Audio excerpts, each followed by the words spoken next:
அனைவருக்கும் தெய்வீக வணக்கம். நான் உங்கள் Karthik. Welcome to divine root YouTube channel. இன்னைக்கு நம்ம பார்க்க போறது இன்றைய தினம் மார்கழி மாத மங்களவார பிரதோஷம். உங்கள் நீண்ட நாள் ஆசை உடனே நிறைவேற சித்தர் கூறிய அற்புதமான ஒரு திருநாமத்தை பார்க்க போறோம். நம்ம யூடியூப் சேனல்ல ஒவ்வொரு மாதமும் வரக்கூடிய வளர்ப்பிறை மற்றும் தேய்பிறை பிரதோஷத்தை முன்னிட்டு அன்றைய தினம் சிவபெருமானை நினைத்து நாம் செய்ய வேண்டிய மந்திர ஜபங்கள், நாம ஜபங்கள், ரகசிய வழிபாட்டு முறைகள் மற்றும் தாந்திரிக முறைகள்னு பல பதிவுகளை பார்த்துக்கிட்டு இருக்கோம். அந்த வரிசையில இப்ப நம்ம பார்க்க போறது 18 சித்தர்களில் முதன்மையாக இருக்கக்கூடிய ஸ்ரீ அகத்திய பெருமானால் வழங்கப்பட்ட அற்புதமான திருநாமத்தை இன்னைக்கு நம்ம பார்க்க போறோம். ஏதாவது ஒரே ஒரு முக்கியமான கோரிக்கை அல்லது தேவை நிறைவேறணும்ன்றதுக்காக இந்த அற்புதமான திருநாமத்தை இன்றைய தினம் நீங்க பயன்படுத்துங்க. நாம ஜபம்னாலே இறைவனுடைய திருப்பெயரை ரிப்பீட்டடா சில முறைகள் சொல்வதுன்னு அர்த்தம். இறைவனுடைய பெயரை சொல்வதற்கு எந்த விதமான கட்டுப்பாடுகளும் கிடையாதுங்க.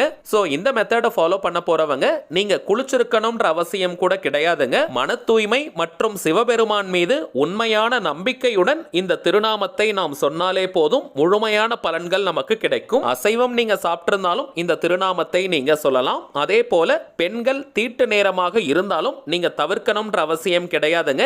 நீங்களும் இந்த நாம ஜபத்தை செய்யலாம். ஸ்ரீ அகத்திய முனிவர் வழங்கிய அந்த அற்புதமான திருநாமம் என்ன, அதை எப்படி ஜபம் செய்யணும்னு இந்த வீடியோல டீடைல்டா நம்ம தெரிஞ்சுக்கலாம். அதற்கு முன்னாடி நம்ம சேனலை இப்பதான் நீங்க ஃபர்ஸ்ட் டைம் பார்க்கறீங்கன்னா மறக்காம சப்ஸ்கிரைப் பண்ணிக்கோங்க. பக்கத்துல இருக்க பெல் ஐகானையும் பிரஸ் பண்ணிக்கோங்க. அப்பதான் அப்லோட் பண்ற எல்லா பயனுள்ள தகவல்களும் உடனடியா உங்களுக்கு நோட்டிபிகேஷன்ல வரும். பார்க்கடலை கடையும் பொழுது அதிலிருந்து வெளிப்பட்ட ஆழகால விஷத்தை சிவபெருமான் ஏற்றுக்கொண்டு நந்தி தேவருடைய 2 கொம்புகளுக்கு இடையே நடனமாடிய நேரம் தாங்க இந்த பிரதோஷ காலம். இந்த பிரதோஷ நேரத்தில் பிரம்மா, விஷ்ணு, முப்பெரும் தேவியர்கள், முக்கோடி தேவர்கள், முனிவர்கள்னு அனைவருமே சிவபெருமானிடத்தில் இருப்பதாக ஐதீகம். அதனால தாங்க பிரதோஷ காலத்துல சிவலிங்கத்தை நாம் தரிசனம் செய்தாலே போதும் நம்முடைய பாவங்கள் அனைத்தும் நீங்கி மகத்தான புண்ணியங்கள் சேரும்னு சாஸ்திரங்கள்ல குறிப்பிட்டிருக்காங்க. சோ வீட்டு பக்கத்துல சிவன் கோவில் இருக்கிறவங்க அல்லது சிவன் கோவிலுக்கு போக முடியும்னு வாய்ப்பு இருக்கிறவங்க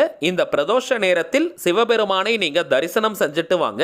ஒவ்வொரு கிழமையில் வரக்கூடிய பிரதோஷத்திற்கு ஒவ்வொரு விதமான பலன்கள் உண்டு. இன்றைய தினம் செவ்வாய்க்கிழமை மங்களவார பிரதோஷம். இன்றைய தினம் நாம் சிவபெருமானை தரிசனம் செய்தால் உடல் ரீதியான நோய்கள் விலகும், திருமண தடை அகலும். நீண்ட நாட்களாக குழந்தை பாக்கியத்திற்கு காத்துக்கிட்டு இருக்கிறவங்களுக்கு அதற்கான நல்ல செய்திகள் வரும். சொந்தமாக வீடு வாங்கணும் அல்லது வீடு கட்டணும்னு நினைக்கிறவங்க, நிலங்கள் வாங்கணும்னு நினைக்கிறவங்க, ரியல் எஸ்டேட் தொழில் செய்யறவங்க இந்த செவ்வாய்க்கிழமையில் வரக்கூடிய பிரதோஷத்தை மறந்தும் நீங்க தவற விடாதீங்க. முறைப்படி விரதங்கள் இருக்க முடியாதவங்க கூட இப்ப நம்ம பார்க்க போகும் இந்த நாம ஜபம் அல்லது தாந்திரிக முறைகளை நீங்க செய்தாலே போதும், சிவபெருமானுடைய அருளை பரிபூரணமாக நம்மால் பெற முடியும். சரிங்க, பிரதோஷத்திற்கான நேரம் என்னன்னு தெரிஞ்சுக்கலாம். எல்லா பிரதோஷங்களுக்குமே ஒரே டைமிங்ஸ் தாங்க. மாலை 4:30 மணி முதல் 6 மணி வரை இருக்கும் நேரம் தாங்க பிரதோஷ காலம். இப்ப நம்ம பார்க்க போகும் இந்த நாம ஜபத்தை செய்ய போறவங்களும் இன்றைய தினம் ஜனவரி 9, 2024 செவ்வாய்க்கிழமை மாலை 4:30 மணி முதல் மாலை 6 மணி வரை இருக்கும் அந்த இடைப்பட்ட நேரத்தில் செய்வது உச்சகட்ட பலன்கள் நமக்கு கிடைக்கும். தவிர்க்கவே முடியாத காரணத்தினால இந்த நேரத்தை பயன்படுத்திக்க முடியாதவங்க மாலை 4 மணி முதல் இரவு 9 மணி வரை இருக்கும் அந்த இடைப்பட்ட நேரம் முழுவதையுமே நம்ம பயன்படுத்திக்கலாம். வீட்டில இருந்து, கோவில்ல இருந்து, ஒர்க் பண்ற இடம், பிசினஸ் பண்ற இடம்னு எங்கிருந்து வேணாலும் இந்த திருநாமத்தை நாம் ஜபம் செய்யலாம். தரையில உட்கார்றவங்க மட்டும் வெறும் தரையில உட்கார வேண்டாம், ஒரு விரிப்பு மாதிரி போட்டுக்கோங்க. புடவை, வேஷ்டி போல துணிகளை போட்டுட்டு கூட அதற்கு மேல நீங்க உட்காரலாம். அல்லது மனை, பாய் வச்சிருக்கீங்கன்னா அதையும் நீங்க பயன்படுத்திக்கலாம். தெற்கு திசை, சவுத் டைரக்ஷனை தவிர்த்து மற்ற எந்த திசையை நோக்கி வேணாலும் நீங்க உட்காரலாம். வயதானவர்கள் மற்றும் தரையில உட்கார முடியாதவங்க மட்டும் நீங்க சேர்ல உட்கார்ந்துட்டு இந்த நாம ஜபத்தை செய்யலாம். வீட்ல ஒர்க் பண்ற இடத்துல நீங்க சேர்ல உட்கார்ந்தாலும் சரி, அதே போல கோவில்களில் நீங்க தரையில உட்கார்ந்தாலும் சரி, விரிப்பு போட வேண்டிய அவசியம் இல்லை. நாம ஜபத்தை முடிக்கிற வரைக்கும் அந்த இடத்தை விட்டு நம்ம எழுந்திருக்க கூடாதுங்க. அதனால ஏதாவது அத்தியாவசிய வேலைகள் இருந்தால் அதையெல்லாம் கொஞ்சம் முன்னாடியே முடிச்சிட்டு ஃப்ரீயா நீங்க நாம ஜபத்திற்கு உட்காருங்க. அதிகபட்சம் 10 நிமிடத்திற்குள்ளாக நாம ஜபத்தை நம்மால் முடிக்க முடியும். சோ ஒரு 10 நிமிஷத்தை இன்னைக்கு நீங்க ஃப்ரீ பண்ணிக்கோங்க. சிவபெருமானுடைய இந்த சூட்சம திருநாமத்தை வாய் விட்டும் நீங்க சொல்லலாம் அல்லது மனதுக்குள்ளேயும் சொல்லலாம். வாய் விட்டு சொல்றவங்க ரொம்ப சவுண்டா கத்தி நீங்க சொல்ல வேண்டாம், கொஞ்சம் பொறுமையா மென்மையா நீங்க சொல்லுங்க. நாம ஜபத்தை ஸ்டார்ட் பண்றதுக்கு வருஷத்துக்கு முன்னாடி சிவபெருமானும் அன்னை பார்வதி தேவியும் நந்தி தேவர் மேல அமர்ந்திருக்கும் அந்த காட்சியை நீங்க மனதார நினைச்சுக்கோங்க. அதற்கு பிறகு உங்களுடைய கோரிக்கை அல்லது தேவை எதுவோ அது நிறைவேறணும்னு மனமுருகி நீங்க பிரார்த்தனையை செஞ்சுக்கோங்க. இன்னொரு முக்கியமான விஷயமும் இருக்குங்க. செவ்வாய்க்கிழமை அன்னைக்கு பிரதோஷம் வருவது நம்முடைய கடன் தொல்லையை நீக்குவதற்கான அற்புதமான நாள். சோ கழுத்தை நெரிக்கும் அளவிற்கு கடன் பிரச்சனையில இருக்கிறவங்க மற்றும் அடகு வைத்த நகைகள் சொத்துக்களை மீட்க முடியாம இருக்கிறவங்களும் இந்த நாம ஜபத்தை நீங்க தவற விடாதீங்க.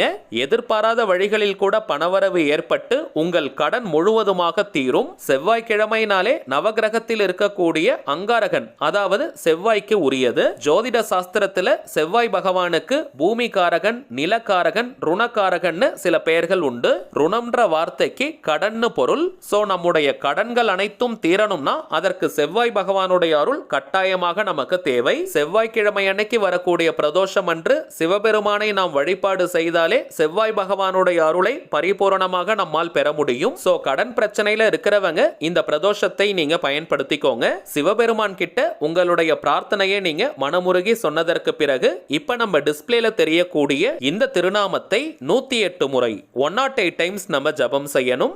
ஓம் சிகாராய நம சிவாய, ஓம் சிகாராய நம சிவாய, ஓம் சிகாராய நம சிவாய. அவ்வளவுதாங்க. மிக மிக எளிமையான சூட்சமமான சிவபெருமானின் திருநாமம் இது. 108 முறை எண்ணிக்கை ரொம்பவுமே முக்கியம். அதற்காக நீங்க டைமண்ட் கல்கண்டு, வெள்ளை கொண்டை கடலை, உடைத்த கடலை போன்ற பொருட்களை பயன்படுத்திக்கலாம். அல்லது ஜபமாலை நீங்க வச்சிருக்கீங்கன்னா அதை கூட யூஸ் பண்ணிக்கலாம். வாய்ப்பு இருக்கிறவங்க வாயினுடைய வலது பக்கத்துல 2 கிராம்பை வச்சுட்டு இந்த திருநாமத்தை நீங்க ஜபம் செய்யுங்க. 108 முறை ஜபம் முடிந்ததும் அந்த கிராம்புகளை நீங்க குப்பையில, டஸ்ட்பின்ல நீங்க துப்பிடலாம். அந்த கிராம்புகளை நம்ம கடிக்க கூடாதுங்க. வாயின் வலது பக்கத்துல, ரைட் ஹேண்ட் சைடுல, கடவாய் பல்லுக்கு பக்கத்துல கிராம்புகளை வச்சுட்டு ஜபம் செய்யும் பொழுது அந்த திருநாமத்தின் அதிர்வலைகள் நீண்ட நேரம் நம்முடைய உடலிலும் மனதிலும் இருக்கும். ஆனால் இது கட்டாயம் கிடையாதுங்க. வாய்ப்பு இருக்கிறவங்க இதை நீங்க செய்யுங்க. 108 முறை நாம ஜபம் முடிந்ததற்கு பிறகு திரும்பவும் உங்களுடைய அந்த கோரிக்கை அல்லது தேவை எதுவோ அது நிறைவேறணும்னு மனமுருகி நீங்க பிரார்த்தனையை செஞ்சுக்கோங்க. அவ்வளவுதாங்க இந்த நாம ஜப முறை. இப்ப நம்ம பார்த்ததை போல கரெக்டா நீங்க செஞ்சு பாருங்க. பலன்கள் கண்கூடாக உங்களுக்கே தெரியும். இன்றைய ஒரு பிரதோஷம்னு மட்டும் கிடையாதுங்க. அனைத்து பிரதோஷங்களுக்குமே இந்த நாம ஜபத்தை நாம் செய்யலாம். அடுத்ததாக ஒரு சின்ன தகவல். இப்ப நீங்க டிஸ்பிளேல பார்த்துக்கிட்டு இருக்கக்கூடிய அவர் மைண்ட் சோல்ஜர் தாங்க நம்ம சேனலுடைய அபிஷியல் இன்ஸ்டாகிராம் ஐடி. ஆல்ரெடி நிறைய பேர் நீங்க ஃபாலோ பண்ணிட்டு இருக்கீங்க. புதியதாக பார்க்கறவங்களுக்காக இன்னொரு முறை நான் சொல்றேங்க. நம்ம சேனலை ஃபாலோ பண்ற எல்லாருமே நம்ம இன்ஸ்டாகிராம் பேஜையும் நீங்க ஃபாலோ பண்ணுங்க. நிறைய சுவாரஸ்யமான தகவல்கள், ஷார்ட் வீடியோஸ் மற்றும் போட்டோஸ் எல்லாம் நம்ம அப்லோட் பண்ணிக்கிட்டு இருக்கோம். மேலும் நம்ம சேனலை ரெகுலரா பார்க்கறவங்களுக்கு தெரியும், மொத்தம் 3 சேனல்களை நம்ம ரன் பண்ணிக்கிட்டு இருக்கோம். மைண்ட் சோல்ஜர், டிவைன் ரூட் மற்றும் கார்த்திக்ஸ் பிரெடிக்ஷன். இந்த 3 சேனல்கள்ல இருக்கக்கூடிய சில முக்கியமான வீடியோஸோட லிங்கையும் இப்போ இன்ஸ்டாகிராம்ல நம்ம போஸ்ட் பண்ணிக்கிட்டு இருக்கோம். சோ நீங்க ஏதாவது முக்கியமான வீடியோஸ் மிஸ் பண்ணியிருந்தா கூட அதுல நீங்க செக் பண்ணி பார்த்துக்கலாம். சரிங்க, அவ்வளவுதான் இந்த பதிவு. நிச்சயமா உங்களுக்கு பயனுள்ளதா இருந்திருக்கும்னு நினைக்கிறேன். மேலும் இந்த வீடியோ உங்களுக்கு பிடிச்சிருந்தா மறக்காம லைக் பண்ணுங்க. நம்ம சேனலையும் சப்ஸ்கிரைப் பண்ணிக்கோங்க. தேவைப்பட்டுச்சுன்னா உங்க ஃப்ரெண்ட்ஸ் அண்ட் ஃபேமிலிக்கும் இந்த வீடியோவை ஷேர் பண்ணுங்க. அடுத்ததா இன்னொரு முக்கியமான தலைப்போட நான் உங்களை சந்திக்கிறேன். என்றும் அன்புடன் கார்த்திக். நன்றி.